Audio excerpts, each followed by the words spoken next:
Chapter 7, The Co-working of the Divine and the Human. In the ministry of healing, the physician is to be a co-worker with Christ. The Savior ministered to both the soul and the body. The gospel which he taught was a message of spiritual life and of physical restoration. Deliverance from sin and the healing of disease were linked together. The same ministry is committed to the Christian physician.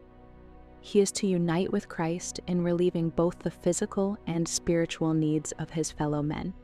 He is to be to the sick a messenger of mercy, bringing to them a remedy for the diseased body and for the sin-sick soul.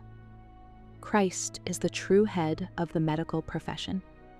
The chief physician, he is at the side of every God-fearing practitioner who works to relieve human suffering. While the physician uses nature's remedies for physical disease, he should point his patients to him who can relieve the maladies of both the soul and the body. That which physicians can only aid in doing, Christ accomplishes. They endeavor to assist nature's work of healing. Christ himself is the healer.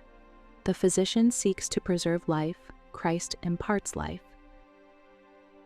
If you've been blessed by this message, please like and subscribe so this message can reach someone else today. God bless you, and stay tuned for the next part.